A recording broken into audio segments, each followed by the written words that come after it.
آخرکار گھر کا لاک توڑ کر اندر داخل ہونے کا فیصلہ کیا گیا، اور پھر جو منظر سامنے آیا وہ ایسا تھا جیسے کوئی بیٹا اپنی زندگی میں کبھی نہیں دیکھنا چاہتا۔ گھر کے اندر اسماعیل گلجی، ان کی اہلیہ زرین گلجی اور گھریلو ملازمہ آسیہ مردہ حالت میں موجود تھے۔ لاشیں کئی دن پرانی معلوم ہوتی تھیں۔ بعد کی رپورٹس کے مطابق تینوں کی موت گلا گھونٹنے کے نتیجے میں ہوئی تھی۔ ابتدائی اطلاعات میں جسموں پر تشدد اور رسی کے نشانات کا بھی ذکر آیا۔ یوں گھر میں ایک عظیم فنکار کی زندگی ختم ہو چکی تھی۔ مگر سوال ابھی شروع ہوئے تھے، گھر کے اندر آخر ہوا کیا تھا؟ سب سے پہلا سوال یہی تھا، یہ قتل کس نے کیے؟ اور دوسرا، قاتل گھر کے اندر داخل کیسے ہوئے؟ ابتدائی تفتیش میں پولیس کو کسی واضح زبردستی داخلے کے آثار نہیں ملے۔ یہ نکتہ بہت اہم تھا، کیونکہ اگر باہر سے کوئی اجنبی شخص زبردستی گھر میں داخل ہوا ہوتا تو عام طور پر اس کے کچھ آثار ملنے کی توقع کی جاتی، لیکن یہاں معاملہ مختلف تھا۔ گھر، اس کے معمولات اور وہاں موجود قیمتی اشیاء سے واقف لوگوں پر بھی تفتیش کا دائرہ گیا۔ اسی دوران ایک اور بات سامنے آئی۔ گلجی کا ڈرائیور اکرم علی اور ایک ملازم محمد انور غائب تھے، اور گلجی کی گاڑی بھی گھر سے غائب تھی۔ یہ صورتحال پولیس کے لیے ایک اہم سراغ بن گئی۔ تفتیش کا رخ ملازمین کی طرف پلٹا۔ پولیس نے اکرم علی اور محمد انور کو تلاش کرنا شروع کیا، اور بعد میں دونوں کو گرفتار کر لیا گیا۔ پروسیکیوشن کے مطابق اکرم نے گلجی کے گھر میں کام کرتے ہوئے وہاں موجود قیمتی اشیاء اور گھر کے حالات کا اندازہ لگایا تھا، جس کے بعد گھر میں ڈکیتی کا منصوبہ بنایا گیا۔ استغاثہ کے مطابق اکرم نے اپنے ساتھی انور کو بھی اس منصوبے میں شامل کیا۔ یہاں سے کیس کی کہانی ایک ڈکیتی سے 3 قتلوں تک پہنچتی ہے۔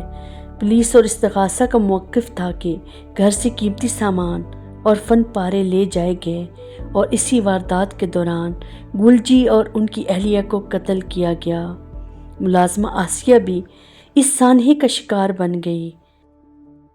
تاہم مختلف اخباری رپورٹس میں قتل کی ترتیب اور بعض تفصیلات میں معمولی فرق ملتا ہے، اس لیے ان تفصیلات کو حتمی حقیقت کے بجائے استغاثہ کے موقف کے طور پر بیان کرنا زیادہ درست ہے۔ مقدمہ صرف ایک عام قتل کا کیس نہیں تھا۔ مقتول ایک عالمی شہرت یافتہ فنکار تھا۔ گھر سے گاڑی بھی غائب تھی اور 2 ملازم بھی۔ تفتیش جاری رہی۔ فروری 2008 میں اکرم علی اور محمد انور کو گرفتار کر لیا گیا۔ رپورٹس کے مطابق پولیس نے ان کے قبضے سے گلجی کی گاڑی بھی برآمد کر لی، جبکہ ایک سوٹ کیس سے کیمرہ اور گلجی کی بنائی ہوئی پینٹنگز کی برآمدی کا بھی استغاثہ نے دعویٰ کیا۔ اب پولیس کے پاس ملزمان تھے، مگر عدالت میں جرم ثابت کرنا ایک الگ مرحلہ تھا، اور یہی مرحلہ تقریباً 1 دہائی تک جاری رہا۔ مقدمہ جو 10 سال تک چلتا رہا۔ گلجی قتل کیس عدالت میں پہنچا تو قانونی سفر طویل ہوتا چلا گیا۔ مقدمہ میں FIR نمبر 490-07 درج ہوئی اور قتل سمیت دیگر دفعات کے تحت کارروائی شروع ہوئی۔ پروسیکیوشن نے متعدد گواہوں کے بیانات پیش کیے۔ ملزمان نے اپنے خلاف الزامات سے انکار کیا اور مقدمہ لڑا۔ سال گزرتے گئے۔ 2008، 2009، 2010، پھر کئی اور سال۔ 2016 تک بھی مقدمہ اپنے حتمی مرحلے میں پہنچ کر مکمل فیصلے کا منتظر تھا، اور پھر 2017 آ گیا۔ 10 سال بعد عدالت کا فیصلہ۔ 23 مئی 2017 کراچی کی ایک سیشن عدالت نے گلجی، ان کی اہلیہ زرین گلجی اور ملازمہ آسیہ کے قتل کے مقدمے میں اکرم علی اور محمد انور کو مجرم قرار دے کر عمر قید کی سزائیں سنائی۔ عدالت نے دونوں کو ہر مقتول کے قتل کے حوالے سے عمر قید کی سزائیں دیں۔ ان پر مالی معاوضہ بھی عائد کیا گیا۔ گھر سے چوری اور گاڑی لے جانے کے جرم کے حوالے سے بھی الگ الگ سزائیں سنائی گئیں۔ یہ فیصلہ اس لیے بھی اہم تھا کہ قتل کے تقریباً 10 سال بعد عدالت نے مقدمے کا فیصلہ سنایا تھا۔ لیکن ایک اہم قانونی بات یہاں ضرور سمجھنی چاہیے۔ عدالت کا فیصلہ بنیادی طور پر حالات و شواہد کے مجموعے پر مبنی تھا، اس لیے عدالت نے موت کی سزا کے بجائے عمر قید سنائی۔ یعنی یہ کہنا درست نہیں ہوگا کہ اس مقدمے میں ہر سوال کا ایسا جواب مل گیا تھا جس پر کسی قسم کی بحث باقی نہیں رہی۔ عدالت نے دستیاب شواہد کی بنیاد پر فیصلہ کیا، مگر پھر بھی سوال باقی کیوں رہے؟ گلجی کی شہرت بہت بڑی تھی، ان کے گھر میں قیمتی فن پارے موجود تھے، ان کی زندگی غیر معمولی تھی، اور قتل کا طریقہ بھی ایسا تھا کہ لوگوں کے ذہنوں میں بے شمار سوال پیدا ہونا فطری تھا۔ کچھ لوگوں نے انتقام کی بات کی، کچھ نے فن پاروں اور قیمتی سامان کو ممکنہ مقصد قرار دیا۔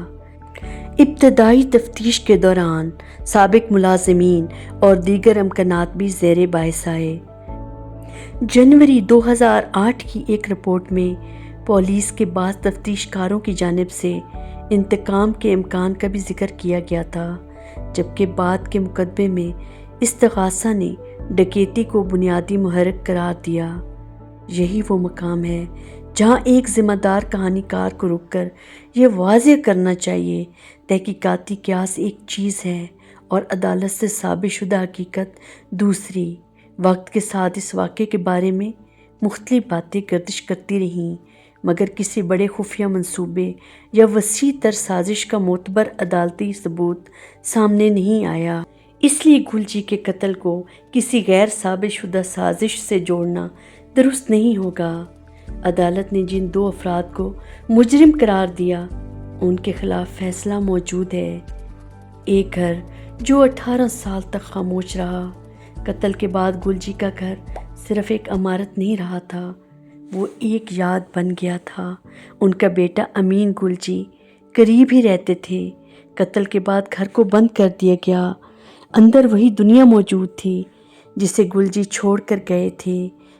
کینوس، برش، تصویریں اور رنگ ہی رنگ، خاندانی تصاویر اور ایک فنکار کی زندگی کے وہ نشانات جو اچانک رک گئے تھے۔ امین گلجی کے مطابق یہ جگہ طویل عرصے تک ساکت رہی، پھر برسوں بعد ایک فیصلہ کیا گیا، اس گھر کو ایک میوزیم بنایا جائے۔ جہاں موت کی خاموشی تھی وہاں فن پھر بول اٹھا۔ 2025 میں گلجی کی اسی سابق گھر اور اسٹوڈیو کو گلجی میوزیم کی شکل دی گئی۔ یہ محض ایک میوزیم نہیں بلکہ ایک فنکار کی پوری زندگی کو محفوظ کرنے کی کوشش تھی۔ میوزیم میں سن 1950 سے 2007 تک کے فن پارے موجود ہیں اور اسے مختلف موضوعاتی حصوں میں تقسیم کیا گیا ہے۔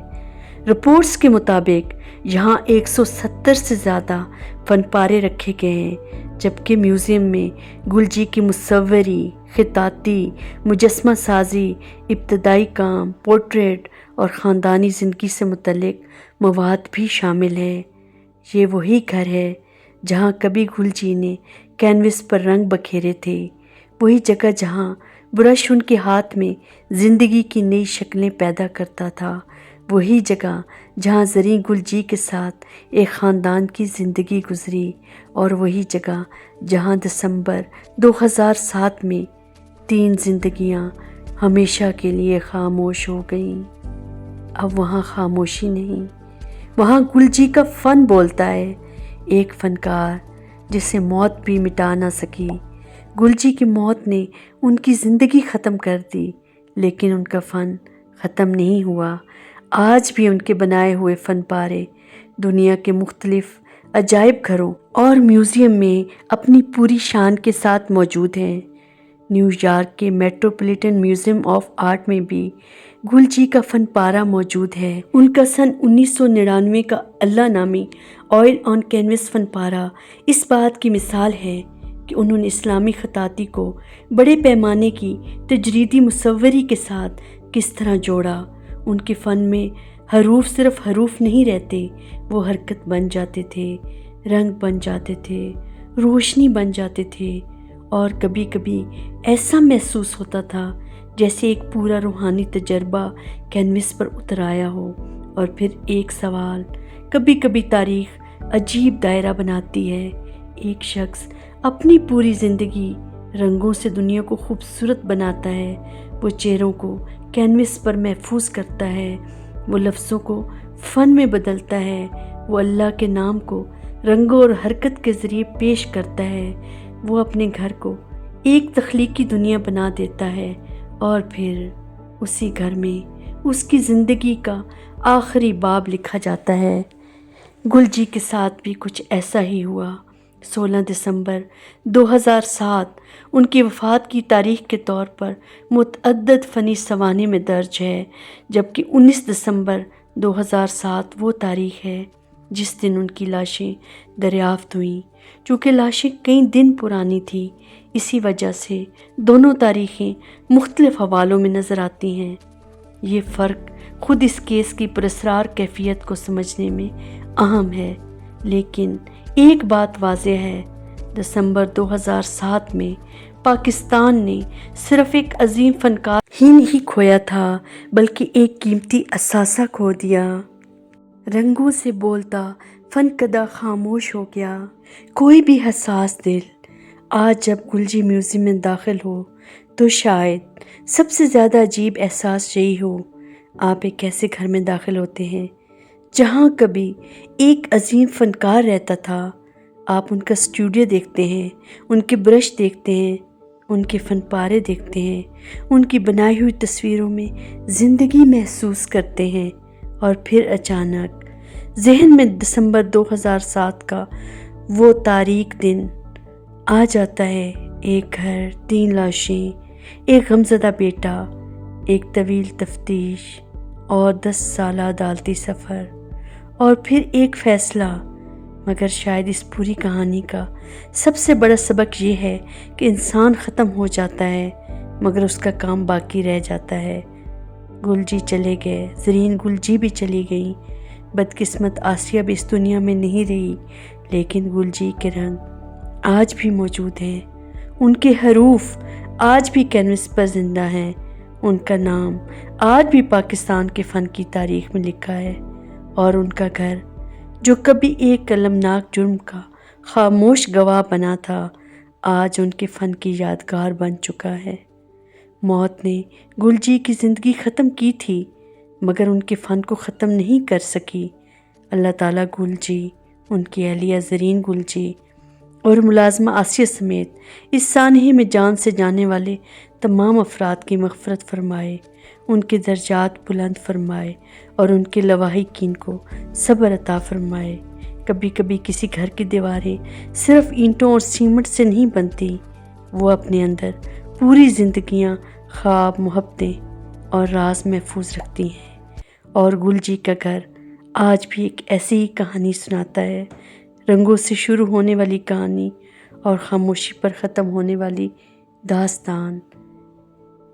کہانی ستارے میں سچی کہانیاں، المناک داستانیں اور دلچسپ قصے سننے کے لیے میرے چینل کو سبسکرائب کریں، لائک اور شیئر کریں۔